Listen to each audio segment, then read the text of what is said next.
Hello and welcome back to Let's Play Suikoden. Since last time, I made it back through the Great Forest, and I haven't gone to the headquarters yet because I remembered there are a few more people we can recruit. So let's do that. First, you might remember this individual, this lady here who refused to join us because we were too weak. Well, now, it should work. Indeed. So, you have to be over level 25 to get her, which is part of the reason why I was like, yeah, I want to get Mamba over level 25. It turned out to be a non-issue whatsoever. But now, we got Lorelei. And I'm still rolling with the same group I have, because yet again, I haven't returned to the fortress. There's also one more person we can get now that we've made it through the Village of the Elves. And that person is in Seon. And this is one of the first characters I think that is pretty easy to miss. You might never find this person if you don't know that they're there. So, here in Seika, we want to go back to Matthew's house.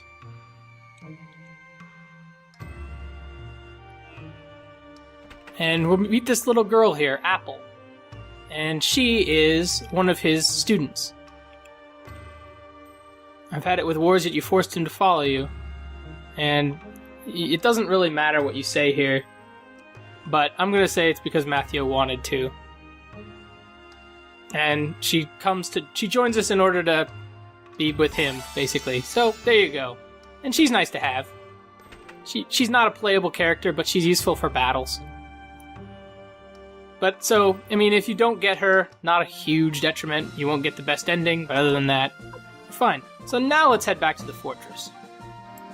Now we're ready to continue with the main story. Okay. Yeah. So since last time, I took a little look at these characters, and they are not anywhere near as strong as our level 9 guys. We have only 159,000 bits, so there are some scenes at the fortress, and once those are finished, I'm going to be cutting away and dealing with some little proprietary things at the fortress itself, and then I'll be back. But first we want to watch those scenes.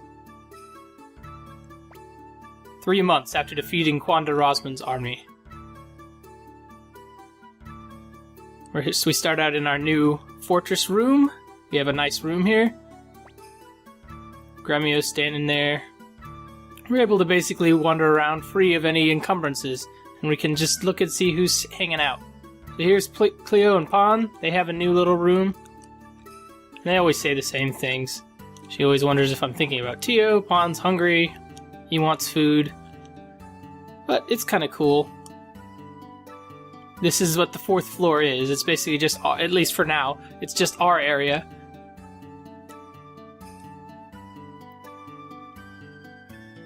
Now, we're here again. And let's take another look at the room.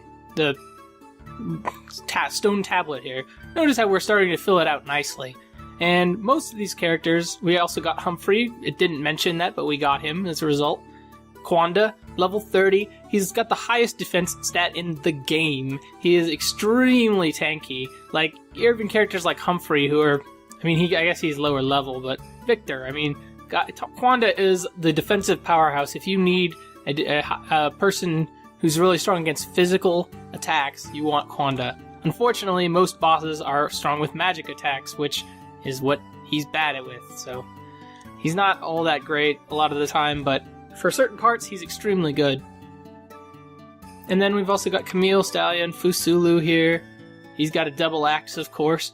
Fusulu is based off a character named Li Kuei, who is probably the most memorable character in the entire book, and he is a much more minor character than Li Kuei was, but Li Kuei was famous for his double axes and also always being naked.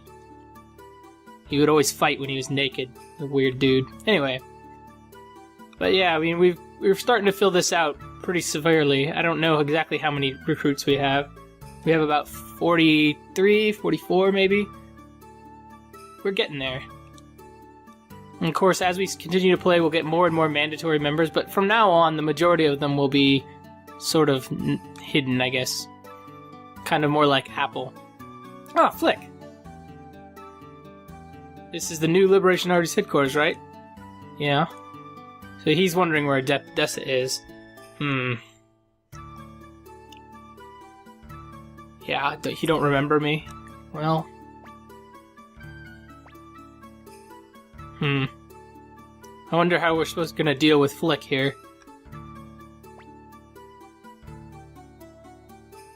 Chief Military Strategist. So he's no longer our military surgeon. I mean, we've cut the bull here. He's the strategist. Huh, so he was willing to just tell Flick straight out that he was dead. She was dead. And I guess Humphrey and Sanchez in the 3 months didn't know that. Which surprises me, but...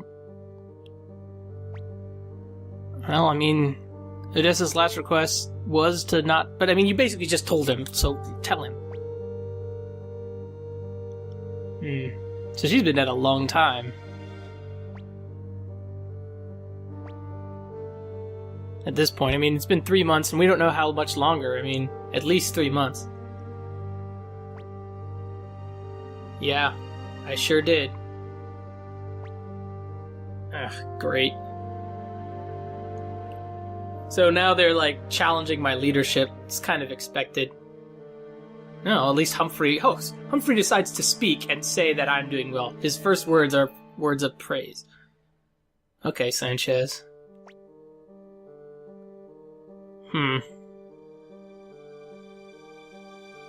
So, Flick is staying at the inn in Kaku. We're gonna probably have to track him down, but he seems pretty upset. Yeah, well, that's not surprising. Yeah, we want him on our side for sure. Okay. And let's see if we're able to change party members. I'm not sure. Yeah, everybody's upset about Odessa. That's surprising. But I don't know if we're able to change party members now. I'd like to be able to, but I guess we'll have to see. Where's Matthew? From now on, also Sanchez will change party members as well. That's really Sanchez's main function. So now we're able to change party members. Let's look at our new crew. So, immediately we can see, okay, we have a huge number of people. We have, I mean, each of this is 10 people, so we have 31 different characters at this point in the game. Now, what the way I like to look at it is, I like to see who has the best sort of range of power, right? And what I mean by that is, somebody who has a good spread, somebody who has high power, high skill, high magic. Luck, I don't care about it at all. I think it's the most useless stat. Defense, I care about only in terms of physical attack, so I don't feel like that's very important for long-range people. But I don't want any long-range people in my party who are deficient in the magic stat, because the reason for that is the magic stat is sort of like the special stat in Pokemon Red, Blue, and Yellow, where it's a combination stat of both magical attack and magical defense, whereas the other stats like power and defense would deal with specifically physical attacks. But the magical stat is the most important stat in the game, because it deals with a lot of enemies, particularly late game, and almost every single boss. As you've seen, we've dealt with a lot of bosses who are very capable at dealing a lot of magical damage, which is why somebody like Cleo becomes really useful even late into the game, because her magic stat is very high. So Kirkus here as well has a very good magic stat. These are the traits I kind of look for in my characters. I don't want somebody who's like, for example, like Antonio here. He's only level 8. It's not a great example, but Fusulu is a really good example. His power is nuts. His defense is very high, but his magic stat is just terrible. He would be taking a ton of damage from any magical attack, so usually I don't like to use Fusulu very much because of stuff like that. I hope that makes sense. I'm trying to explain my logic as best as possible. Quanda is another character whom I love to use for the majority of the time, but against bosses and in very serious situations like that, I don't tend to use Quanda a lot, because his magic stat is so bad. So, there are times where we'll be forced to use people who have very low magic stats, and Pan also is one such character who doesn't have a very high magic stat. However, I don't think that that's such a bad deal with them, because and and there's other characters like Meg here whose stats are skewed all wrong. Like her luck stat is insane, but it's also the crappiest stat, and all of her other stats are basically even, but she's not very good at anything. Like her magic is low, her power's low, her skill's okay, but it's just a little okay. Her speed isn't great, but her luck is good. Anyway, I'm gonna return and I will see you guys in a bit. I'm not gonna end the episode here, but I'll be right back. I'm just gonna deal with a lot of stuff around the fortress, get guys prepared for our next stretch of the game. Okay, we're back, and since last time, all I really did was I went through each character. I made particularly the ones that we had in the Elven area, and I just removed their items. I made sure I cleaned up inventory space a lot. I used rock, I did stuff. I also spent a little bit of time grinding bits with Gaspar. So now I have almost 900,000 bits, and money should not be a problem. Also, the party that you have at this point doesn't really matter. I just like having Stallion in the party. He's the only one that I would definitely recommend having, because you can do this. You can run really quickly. Yay! Finally. And the reason you can do that is because Stallion has this thing called the True Holy Rune, which Windy doesn't seem to care about the True Holy Rune, which I think is funny, but Stallion is the possessor of one of the 27 True Runes that lets him be the Flash, and now that he's in my party, we can also be the Flash. And this has the benefit of having his speed stat is the highest pretty much in the entire game, and he also will always go first, pretty much, I think, in battle. I'm not 100% sure if that's true, but pretty much. So, now that we've done all that, that was just a little bit of cleanup from having been out in the field for such a long time. Now we're going to go get Flick. And he was saying he would be at the inn, but he's lying, as we can see by these guys here. These guys will never accept me as their leader for some reason, even though they haven't seen anything we've done. Hi, Flick. I was expecting you, yeah. He's... Should be more aware of his position as a leader. Yeah, I feel bad for this guy. I mean, it's pretty clear he liked Odessa. Yeah.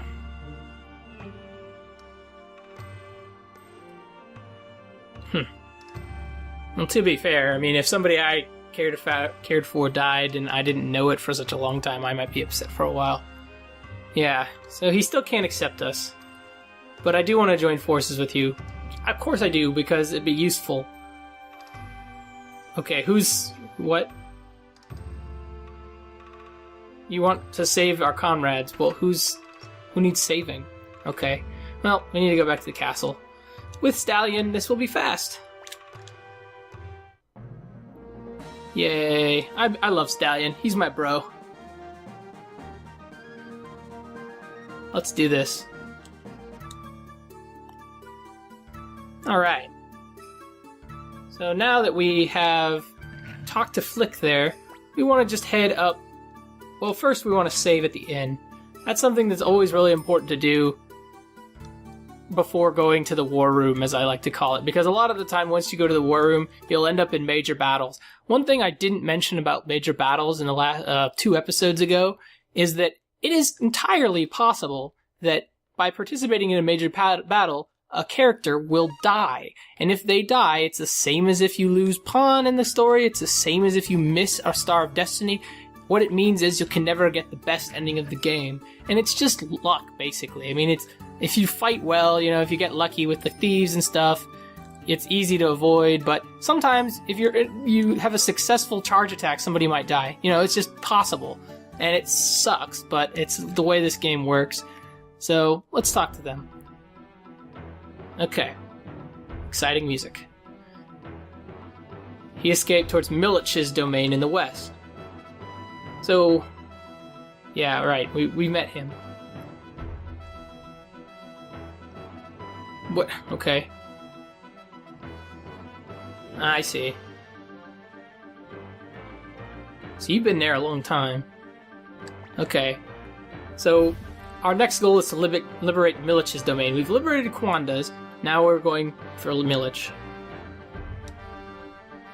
Fortress of Garan, that's the bridge where we met Kai, excuse me. Yeah, let's do this. We're ready.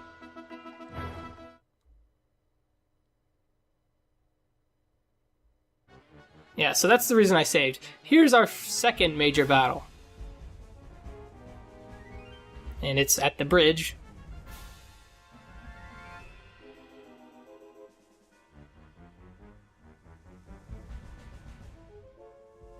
Yep, and our base is not very far from you, dude. You should know who we are. Okay. Let's go, pawn. Yeah, this dialogue you can't really go very quickly through. Okay, so now we're ready to attack. So, as before, we have... The only difference between this and the last battle is we have a numerical advantage as well as some more members, so we should be a little bit more effective. We have to risk using the thieves again. It's really important to do, and hopefully we'll win. Okay, so we know it's a charge attack, so now we have Luke nuke them. Pretty simple stuff. And they don't even have a general, so this should be a relatively easy battle. Bam. We've done over half their damage. Now, let's use our merchant.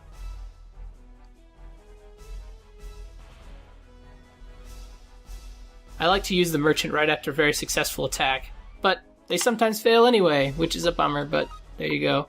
Now we want to use Giovanni, who apparently is a thief. I mean, I didn't comment on that, but he's just a butler. Okay, he failed in learning. I'm going to use a charge attack. I think we'll be okay. So right now our commander's team is equal to the LePont family's team. And everyone else is significantly weaker. Even though, like, triple kobolds, we have all the members, their attack power is only 13. Whereas village kids, yeah, we have a lot of people who can use charge attack. Let's just use it with Mamba. Perfect. We got lucky they used a bow attack, so we should win here. Yep. Pretty simple. And I've been really lucky in these battles. Usually it's not so easy. Okay, we won. Alright, we beat them very easily. We lost almost no one. We lost only like 300 men.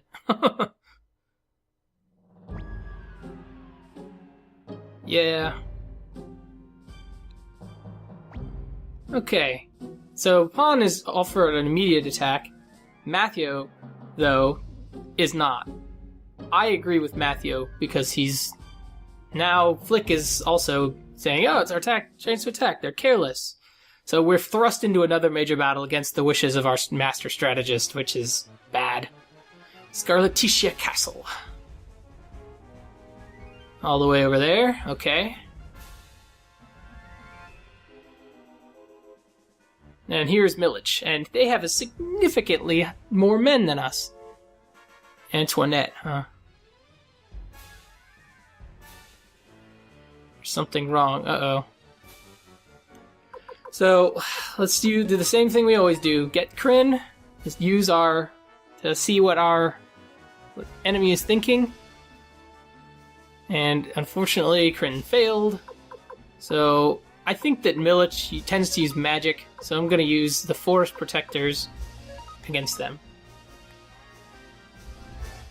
And he uses Poisonous Pollen, which is the special attack of the flower that's on his castle, named Antoinette. And it instantly annihilates 6,000 of our men. And we lose the battle immediately. We're not supposed to win this battle, obviously. Yeah, that was a mess. Not good at all. But since we've been defeated, what will become of our mission to liberate Milich's domain? Can we defeat him? Can we deal with the roses? Find out next time on Let's Play Suikoden. See you later.